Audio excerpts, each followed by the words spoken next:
आचार्य भगवान श्रीमद् अभिनव धर्मभूषण यति हैं, जिसमें 3 अधिकार हैं, जिसमें से यहाँ पर द्वितीय अधिकार का वर्णन चल रहा है। पहले अधिकार में प्रमाण सामान्य का वर्णन है। प्रमाण के 2 भेद हैं, कौन कौन से? प्रत्यक्षम परोक्षम। तो यहाँ प्रत्यक्ष प्रमाण का वर्णन करने के लिए पूरा अधिकार समर्पित है। इसमें सबसे पहले बताया था प्रत्यक्ष प्रमाण किसे कहते हैं। विशद प्रतिभासम प्रत्यक्षम, जो विशद प्रतिभास है, निर्मल स्पष्टता रूप है, उसे विशद कहते हैं। और उसको व्यावहारिक रूप से बताने के लिए आचार्य देव ने कहा जो इंद्रियों के द्वारा निर्मलता होती है, इंद्रियों के द्वारा स्पष्टता रूप से जाना जाता है, वह सबको अनुभव सिद्ध है। अनुमान ज्ञान में, शब्द ज्ञान में इस प्रकार की स्पष्टता नहीं होती है, जैसे कि इंद्रिय ज्ञान में होती है। फिर इसके पश्चात में यहाँ पर परीक्षा करना प्रारंभ किया, तो सौगतीय जो प्रमाण है उसके स्वरूप को यहाँ पर कहना चालू किया। तो सौगतीय यानी जो बौद्ध हैं वे प्रत्यक्ष प्रमाण का लक्षण क्या करते हैं? तो उन्होंने बोला कल्पना पूर्ण भ्रांतम प्रत्यक्षम। तो 2 विशेषताएं उन्होंने, जो कल्पनाओं से अपूर्ण यानी रहित हो, और अभ्रांतम यानी भ्रांति रहित हो। जो भ्रांति है, क्या भ्रांति है? पदार्थ वही है, ये भ्रांति है। पदार्थ टिका हुआ है, ये भ्रांति है। पदार्थ शाश्वत है, ये भ्रांति है। ऐसा ना होकर के पदार्थ क्षणिक है, इस प्रकार का जो अभ्रांत ज्ञान है उसे प्रत्यक्ष कहते हैं। उसका आचार्य देव ने निराकरण किया था कि 2 प्रकार के ज्ञान में उसने बताए थे, सविकल्प ज्ञान और निर्विकल्प ज्ञान। तो वो जो सविकल्प ज्ञान है अर्थात निर्णय करने वाला ज्ञान है, जिसमें पदार्थों को लेकर के विकल्प है यानी भेद है कि यह स्त्री है, यह पुरुष है, यह बना हुआ है, यह लाल है, पीला है, इस प्रकार का जो आकार भेद लिए हुए ज्ञान है उसका नाम है सविकल्प। और जिसमें भेद नहीं है उसका ज्ञान नाम है निर्विकल्प। तो वह निर्विकल्प ज्ञान तो प्रमाण है और सविकल्प ज्ञान प्रमाण नहीं है। तो आचार्य ने कहा कि भैया ऐसा आपका कहना जो है वो बराबर नहीं है, क्योंकि जिसमें निर्णय ही नहीं है, जिसमें निश्चय ही नहीं है, ऐसा ज्ञान की प्रमाणता ही दुर्लभ है। तो प्रत्यक्ष प्रमाण कहना तो बहुत साहस की बात है। एक व्यक्ति है, उसकी मनुष्यता ही सिद्ध नहीं है, तो उसको फिर ईमानदार या अच्छा मनुष्य कहना, ज्ञानी मनुष्य कहना तो दुर्लभ ही बात है। तो इसलिए आपका कहना ठीक नहीं है। ये सब अपन ने पढ़ लिया था। अब इसके आगे 4 नंबर का पैराग्राफ वहाँ से पढ़ना है। ननु निर्विकल्पकम एव प्रत्यक्ष प्रमाणम अर्थजत्वात्। अब वो अपनी बात रख रहा है कि हम ऐसे ही थोड़ी ना बोलते हैं कि प्रत्यक्ष प्रमाण है। हमारा उसको कहने में बहुत अच्छा रीज़न है और वो बिल्कुल तार्किक बात है। क्या बात है? कि निर्विकल्पकम एव प्रत्यक्ष प्रमाणम, जो निर्विकल्प ज्ञान है वो ही क्या है? प्रत्यक्ष प्रमाण है। क्यों प्रत्यक्ष प्रमाण है? क्योंकि वो अर्थज है।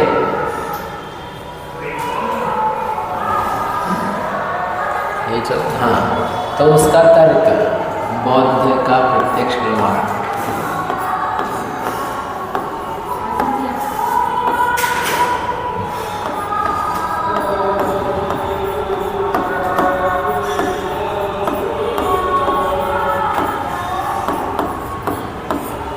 बौद्ध का प्रत्यक्ष प्रमाण, तो वो क्या कह रहा है कि अपना तर्क रखा उसने कि निर्विकल्प जो अभ्रांत कल्पना से रहित है, निर्विकल्प ज्ञान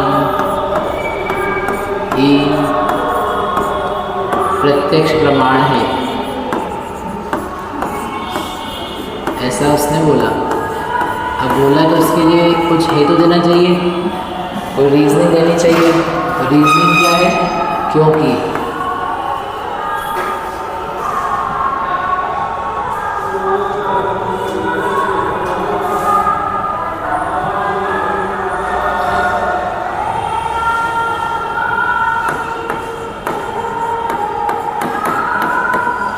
क्योंकि वह अर्थज है।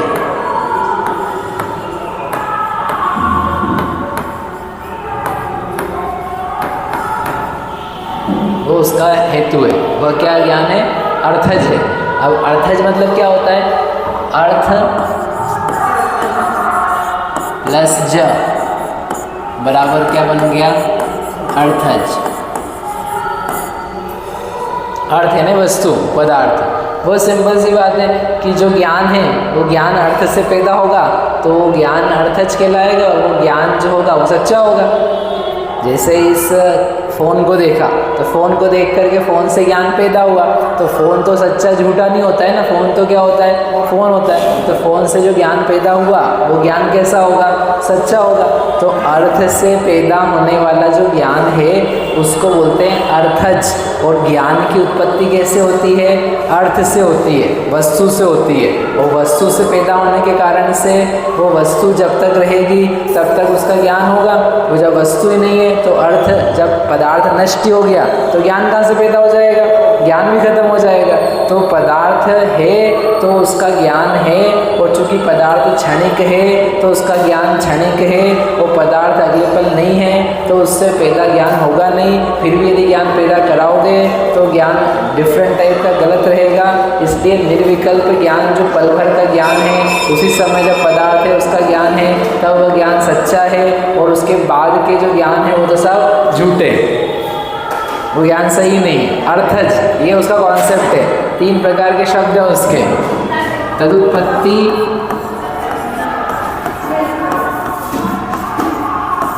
तदाकार और तत् अध्यवसाय।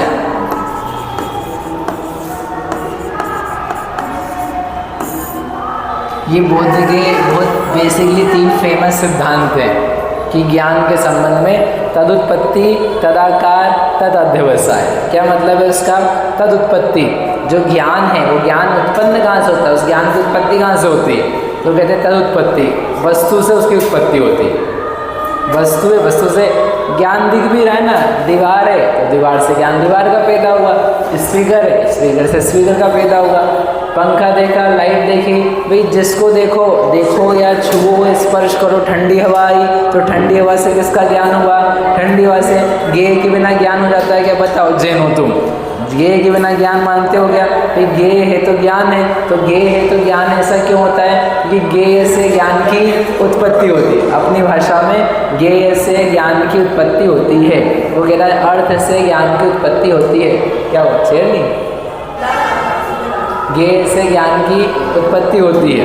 तो अर्थ, अर्थज, उसी को क्या बोलते हैं? अर्थज। तदुत्पत्ति यानी अर्थज। अर्थ से ज्ञान की उत्पत्ति होती है। और ये बहुत प्रैक्टिकल है। रसगुल्ला नहीं, रसगुल्ले का ज्ञान करके बताओ तुम।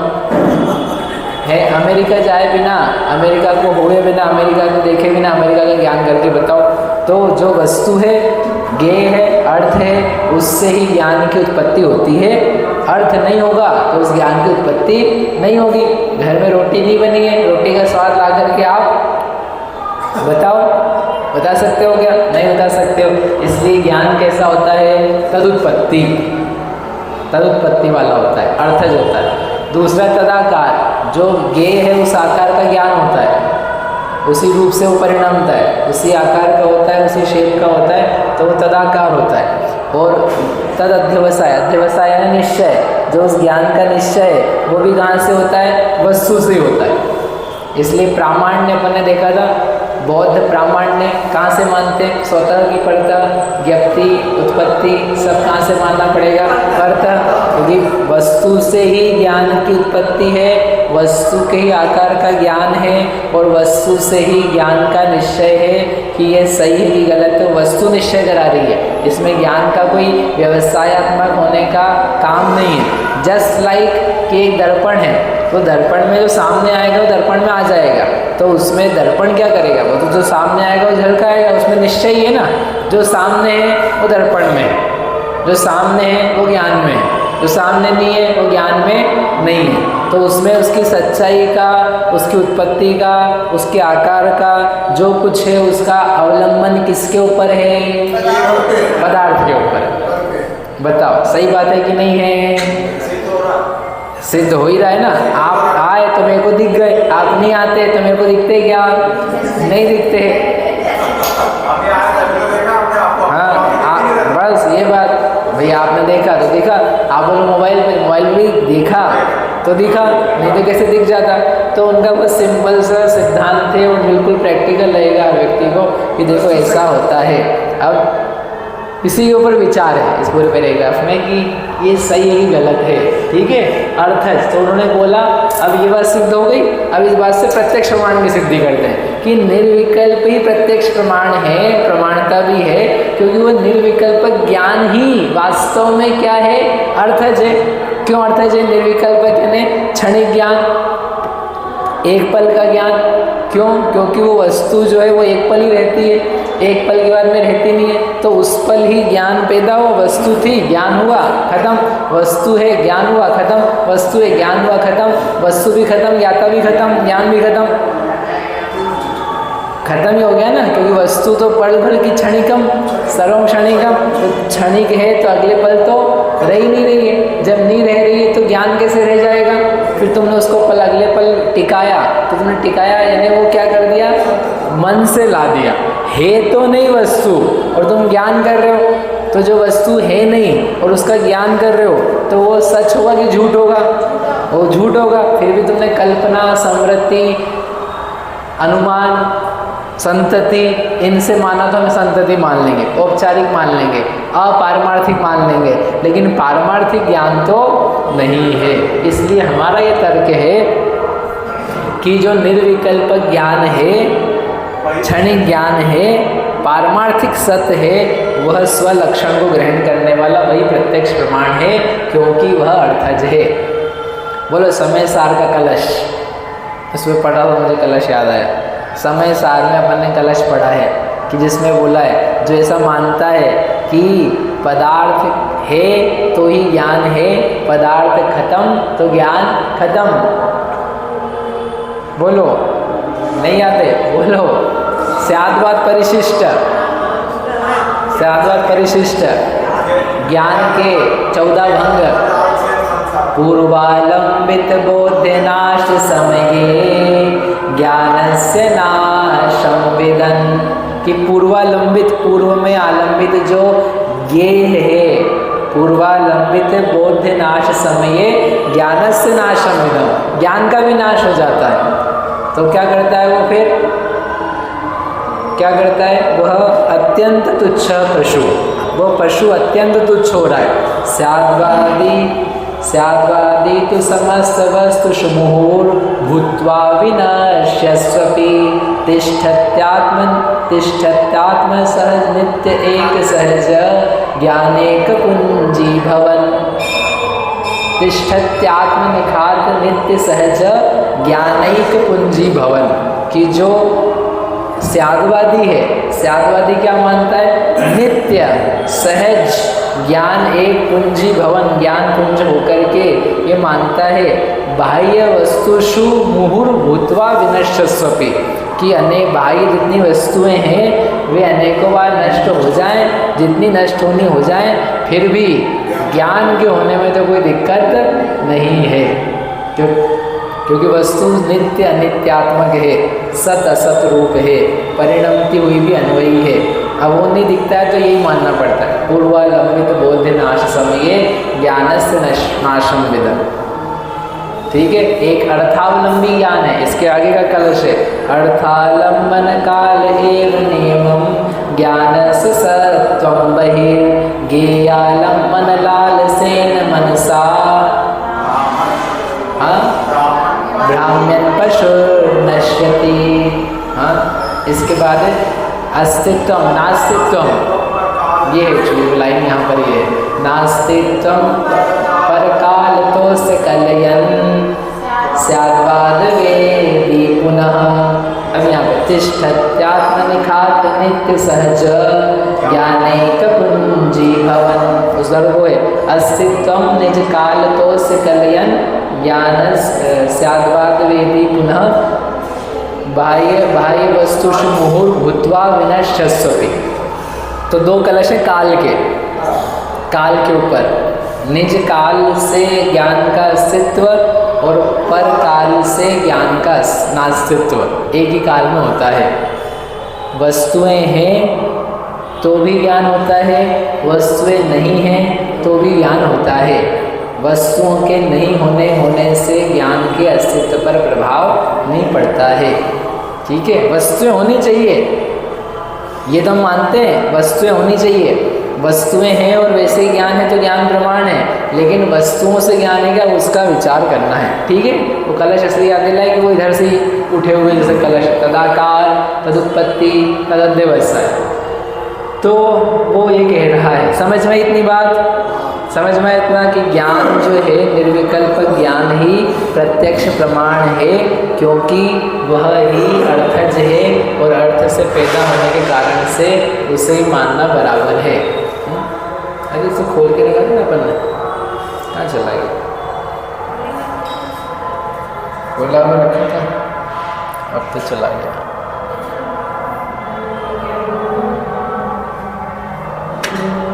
भैया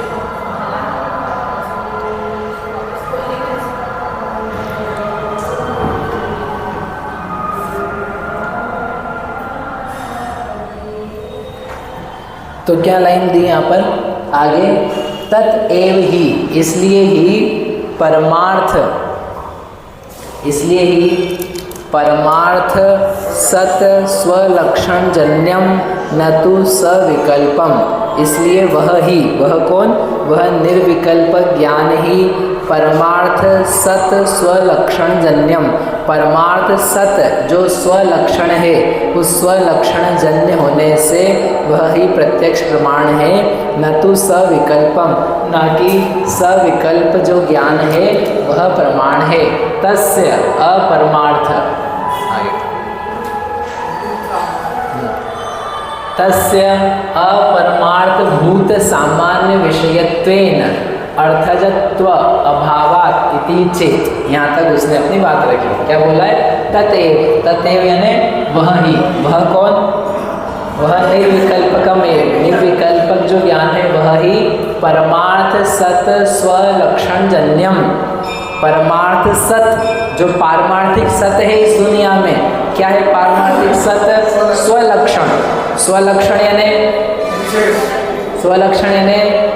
क्षणिक, स्वलक्षण यानी वहाँ जब तक है वहाँ तब तक ही रहता है। नीचे दिया होगा इसका सेकंड नंबर की, वो है परमार्थ भूतेन स्वलक्षणेन जन्यम, जो परमार्थ भूत स्वलक्षण से जन्य है वह क्या है, परमार्थः अकृत्रिमम अनारोपितम रूपम, वह परमार्थ है, पारमार्थिक है, अकृत्रिम है, अनारोपित, उसमें सत्य का, संतति का आरोप नहीं किया गया है, इसलिए क्या है वह अनारोपित। एक आरोपित यानी होता है, अपन भी कहते हैं ना, व्यवहार का आरोप किया है, उपचार का आरोप किया है, घी का घड़ा उपचार का आरोप किया है, घी का आरोप किसमें किया है, घड़े में किया है, रंग का आरोप जीव में किया है। तो आरोप करना यानी किसी का किसी में लगाना, उपचार करना, और अनारोपित यानी जहाँ उपचार नहीं किया है, तो उसने विशेषण यूज किए। परमार्थ जो परमार्थ है वह कैसा है, अकृत्रिमम अनारोपितम रूपम, जो अकृत्रिम यानी नेचुरल है, वस्तु है, वस्तु से लिया हुआ है, स्वाभाविक है, ये स्वाभाविक बात है। पदार्थ है, पदार्थ का ज्ञान हो गया, ये स्वाभाविक बात है। दर्पण है, दर्पण के सामने वस्तु आई, दर्पण में झलक गई, इसमें कोई गलत बात नहीं, नेचुरल सी बात है। तो जो अकृत्रिम है, अनारोपित इस प्रकार का है, इस कारण से तेन अस्ति, इस कारण से वह है, इति परमार्थ सत, उसे परमार्थ सत कहते हैं। यह एव अर्थः सन्निधान असन्निधानाभ्याम स्फुटम अस्फुटम च प्रतिभासम करोति परमार्थ सन स एव। ये परमार्थ सत की उसकी परिभाषा है। क्या है? जो ज्ञान अर्थ यानी वस्तु के सन्निधान में स्फुटम प्रतिभासम करोति, स्फुट स्पष्ट प्रतिभास करता है, और असन्निधान अस्फुटम प्रतिभासम करोति, और वह उसका असन्निधान हो, पदार्थ नहीं है तो उसका कोई स्फुट प्रतिभास स्पष्ट प्रतिभास नहीं करता है, प्रतिभास नहीं करता है। अर्थ है तो प्रतिभास कर लिया, अर्थ नहीं है तो प्रतिभास नहीं किया। ऐसा जो है वह परमार्थ सत्य है। अर्थज है वह परमार्थ सत्य है। समझ में आया? अर्थज है वह परमार्थ सत्य है। अर्थज यानी पदार्थ है तो उसका स्पष्ट ज्ञान है, पदार्थ नहीं है तो उसका कोई ज्ञान नहीं है। और पदार्थ क्षणिक है तो जैसे ही पदार्थ था वैसे ही ज्ञान कर लिया, अगले पल ज्ञान पदार्थ नहीं है तो उसका ज्ञान नहीं किया, खत्म। ठीक है, भूल जाओ पुरानी बातों को, भूल जाओ पुरानी बातों को, खत्म हो गई है। अपन भी कहते जाने दो जाने दो, लेकिन तुम वही हो, लेकिन वस्तुओं को, ज्ञेयों को, उस पकड़ को, राग द्वेष को जाने दो। वो चीज़ें नष्ट नहीं हुई है, हम ये नहीं कहते, लेकिन बातों को जाने दो, यानी राग द्वेष की जो पकड़ है, पकड़ को जाने दो। तो उसका भी ये उद्देश्य है बौद्ध का कि लोगों को राग द्वेष ना हो। तो उसने कहा एक काम करो, ना रहेगा बांस ना बजेगी बांसुरी, चीज़ ही नहीं है। जिसने तुमको गाली दी थी बचपन में स्कूल में, अभी भी याद है, टीचर, वो है ही नहीं, तुम ही वही नहीं हो, तुम ही खत्म हो गए। पुराने भाव की कोई गालियाँ याद है क्या? क्यों याद नहीं है? खत्म। ऐसे इस भाव का भी सब खत्म। तो वो तरीका जो पर्पस है, पर्पस तो अच्छा है, लेकिन तरीका जो सिद्धांत है वो गलत अपना लिया, आपने अपने नाश करा लिया। इसलिए समझना, सारे दार्शनिक हुए ना सर, दार्शनिकों ने समस्या का समाधान करने का प्रयास किया, लेकिन गलत तरीका हो गया। तो इसलिए क्या हो गया, सत्य तक नहीं पहुंच पाता है, अनुभूति सत्य नहीं आ पाता। ठीक है, समझ में आ गया परमार्थ सत्य। अब आगे स्वलक्षण। सह एव च प्रत्यक्ष विषय यतः, चूंकि वह ही प्रत्यक्ष का विषय है। हम जिसको प्रत्यक्ष मानते हैं उस प्रत्यक्ष का विषय क्या है? वह ही कौन? परमार्थ सत्य। वह कौन है? परमार्थ सत्य। उसी परमार्थ सत्य को क्या बोलते हैं? स्वलक्षण। ये हमने परमार्थ सत्य बोला, उसके पहले स्वलक्षण बोला था, परमार्थ भूत रूप स्वलक्षण। तो परमार्थ भूत स्वलक्षण ही परमार्थ सत्य है। उस परमार्थ सत्य को ही हम प्रत्यक्ष का विषय बोलते हैं। चूंकि, तस्मात्, इसलिए, तत् एव स्वलक्षणम, वह ही स्वलक्षण है। परमार्थ सत्य ही स्वलक्षण है। एक बात, परमार्थ सत्य ही पारमार्थिक सत्य है, वही परमार्थ सत्य ही प्रत्यक्ष का विषय। दो ही वाक्य लिखना, परमार्थ सत्य ही स्वलक्षण है और परमार्थ सत्य ही प्रत्यक्ष का विषय है। समझ में आया? गुरु जी समझ में आया? परमार्थ सत्य ही स्वलक्षण है और परमार्थ सत्य ही प्रत्यक्ष का विषय है। भाई हमारा प्रत्यक्ष का विषय है, प्रत्यक्ष विषय है। जो परमार्थ सत्य है वो क्या समझ रहा है, उनके देखो तकलीफ क्या है। जैसे अपन ने बोला ज्ञान के दो प्रकार हैं, प्रमाण के दो प्रकार हैं, प्रत्यक्ष परोक्ष। अब मेरा आपसे पूछना है, इसमें से सच्चा कौन सा है? माता जी, प्रत्यक्ष और परोक्ष जैन के जो दो प्रमाण के भेद हैं, उसमें से सच्चा कौन सा है? दोनों सच्चे। अच्छा, अब वो बौद्ध कह रहा है कि हमारे भी दो प्रमाण हैं, प्रत्यक्ष और अनुमान। उसमें से जो सच्चा है वो प्रत्यक्ष है और जो काल्पनिक है उसका नाम है अनुमान। तो उसने क्या भेद बनाया प्रमाण के दो भेदों में, एक सच और एक आरोपित, औपचारिक, काल्पनिक। तो जब ऐसा बनाया तो उसने क्या, देखो जो परमार्थ को विषय कर रहा है सच्चा है, तो सच्चा ज्ञान कौन सा है, अर्थज। सच्चा ज्ञान कौन सा है, स्वलक्षण भूत वस्तु है, उसको विषय बनाए। तो उसने बोला इसलिए कि मेरे लिए तो परमार्थ सत्य को जो विषय बनाए उसका नाम है प्रत्यक्ष, क्योंकि वो सच है। और जो इसको छोड़ के तुम कल्पना करोगे वो सब दूसरे ज्ञान में डाल देना,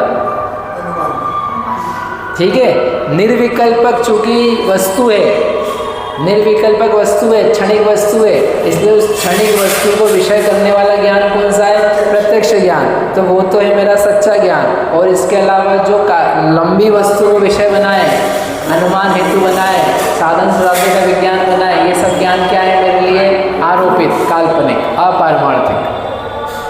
समझ में आई?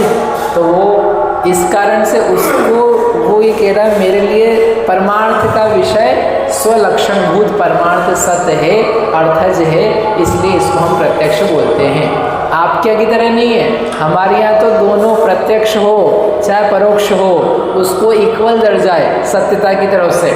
आप ये नहीं कर सकते हो कि परोक्ष ज्ञान में थोड़ा सा जो कमतर ज्ञान है जिसमें गुंजाइश थोड़ी सच की, और फिर प्रत्यक्ष तो बिल्कुल सच्चा ज्ञान है।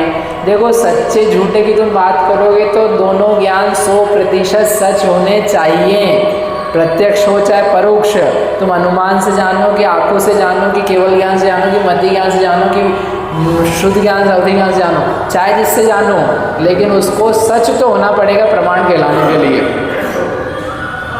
उसको सच तो होना पड़ेगा। और ये कह रहा है हमारे लिए सच की बात नहीं है, सच होगा वो प्रत्यक्ष, काल्पनिक होगा सो परोक्ष। परोक्ष नहीं मतलब अनुमान, ठीक है। तो इतनी बात यहाँ लिखिए, सह एव च प्रत्यक्ष विषय यतः। रीजनिंग समझ में आई उसकी, प्रत्यक्ष का उसने विषय क्यों बनाया, इसलिए उसकी यहाँ विषय प्रतिभास की परिभाषा नहीं बनाई, उसने निर्विकल्प कल्पना अपूर्णम अभ्रांतम ज्ञानम उसको क्या बनाया, प्रत्यक्ष का विषय बनाया। तो वो प्रत्यक्ष का विषय है, तस्मात् तदेव वह ही स्वलक्षण है, फिर स्वलक्षण सच्चा है। प्रत्यक्ष का विषय जो है वह सच्चा है और प्रत्यक्ष का विषय स्वलक्षण है, इसलिए स्वलक्षण ही वह निर्विकल्प ज्ञान निकल के आया, ऐसा न्याय बिंदु में बोला हुआ है। आगे एक और दिया है, यत् अर्थ क्रिया समर्थम तत् एव स्वलक्षणम। जो अर्थ क्रिया करने में समर्थ हो वह ही स्वलक्षण है। अर्थ क्रिया यानी जिसमें पदार्थ की कोई क्रिया हो रही है, पर्पसफुल काम हो रहा है, उससे कहते हैं अर्थ क्रिया। जो अपनी अर्थ क्रिया प्रयोजनभूत क्रिया करने में समर्थ है उसे ही स्वलक्षण कहते हैं। तो कोई भी वस्तु अपनी प्रयोजनभूत क्रिया कब करेगी, जब होगी तब वो तब करेगी, राइट। जब वो पाई जाएगी एग्जिस्टिंग है, जो एग्जिस्टिंग ही नहीं है उसकी कोई अर्थ क्रिया है क्या।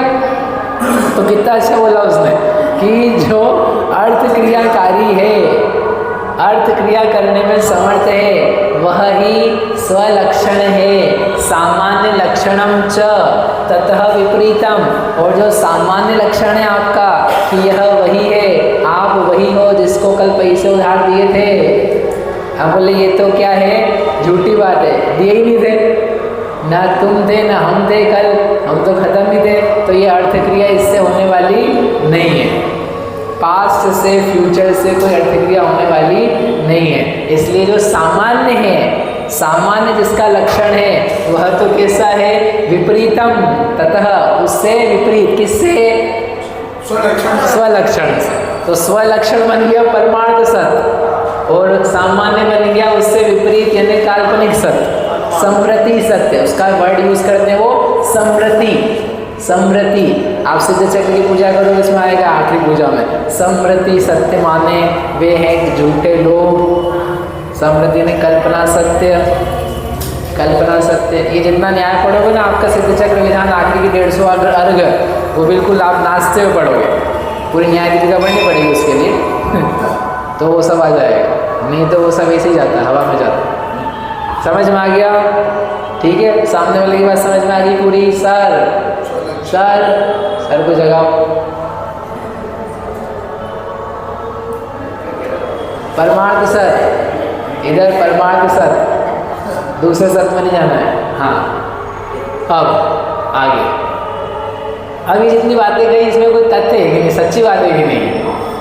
अर्थ से, अच्छा जाने दो सब शब्दों को। ज्ञेय से ज्ञान होता है, इसमें किसी को तकलीफ है क्या आपको? ज्ञेय से ज्ञान होता है, किसी को तकलीफ है क्या? है? नहीं है, सच्ची बात है, सच्ची बात है। सर्वज्ञ को छोड़ दो, सर्वज्ञ तो आपने देखे नहीं है। आप अपनी बात करो कि आपको किसी को तकलीफ है क्या कि ज्ञेय से ज्ञान होता है? नहीं है, बढ़िया। अब यदि तकलीफ नहीं आपको ज्ञेय से ज्ञान होता है मैं, तो फिर कोई जगत में झूठा ज्ञान होना ही नहीं चाहिए। कोई जगत में झूठा ज्ञान वाला तो होना ही नहीं चाहिए। क्यों नहीं होना चाहिए? क्योंकि ज्ञेय से ज्ञान होता है। ज्ञेय झूठा होता है क्या? अरे ज्ञेय झूठा होता है क्या? वो टेबल रखी वो झूठी है क्या? ये पुस्तक रखी झूठी है क्या? इसमें लिखे हुए अक्षर हैं वो झूठे हैं क्या? जो हैं सो हैं, वो तो है ही। मैं कि लाइट चालू कर दो तो अंधेरा सा है इधर से ऊपर से, जो है वो तो है ही। तो ज्ञेय से यदि आप ज्ञान मानते हो तो किसी भी ज्ञान को झूठा तो होना ही नहीं चाहिए। किसी भी ज्ञान को झूठा नहीं होना चाहिए, क्योंकि ज्ञेय झूठे नहीं होते हैं। ऐसा लेकिन होता है क्या? ऐसा होता है क्या? नहीं होता है। इसलिए ज्ञेय से ज्ञान मानने में हमको थोड़ी समस्या है। अच्छा, ज्ञेय से ज्ञान होता है तो क्या बिना ज्ञेय के कभी ज्ञान हो जाता है? ज्ञेय ना हो ज्ञान हो जाता है? वो नहीं होता है। तो हम सिद्ध करेंगे बिना ज्ञेय के भी ज्ञान। ठीक है, मतलब हमारी आपकी जो बात है, आप जो बात कह रहे हो, आपकी बात हमारी बात में थोड़ा सोच में अंतर है। अब उसके ऊपर अच्छी बात करनी है। आचार्य ने चालू किया न, यहाँ तक कर लिया अपन ने, हो गया। सविकल्पम, एक बार फिर से पढ़ देता हूँ। तत्एव ही, वह निर्विकल्पक ही परमार्थ सत भूत स्वलक्षण से पैदा होने के कारण से वास्तव में प्रत्यक्ष प्रमाण है, न तो सविकल्पम, ना कि सविकल्पक ज्ञान। क्योंकि सविकल्पक ज्ञान जो है वह अपरमार्थ भूत, जो सामान्य है, उस सामान्य के विषय पने से उसमें अर्थजत्व, अर्थ पने से उत्पत्ति, अर्थ से उत्पत्ति का अभाव है। जो सामान्य ज्ञान है, सामान्य का ज्ञान है, वह अपरमार्थ रूप झूठा क्यों है? क्योंकि वह अर्थज नहीं है, उसमें अर्थपने का, अर्थजत्व का अभाव है। अर्थजत्व का अभाव है। एक वाक्य और लिख लेते हैं।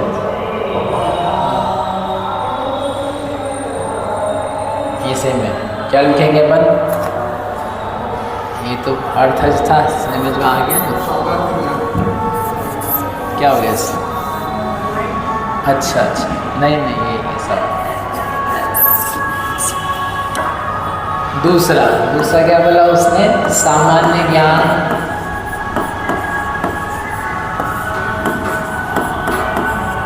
इन्हें सामान्य का ज्ञान वो क्या है? वह प्रत्यक्ष प्रमाण नहीं है।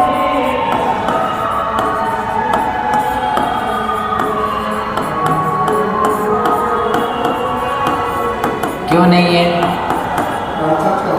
क्योंकि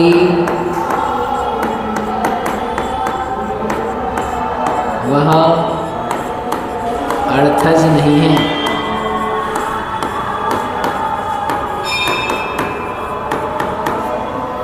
बेसिकली ऊपर वाले का निषेध किया।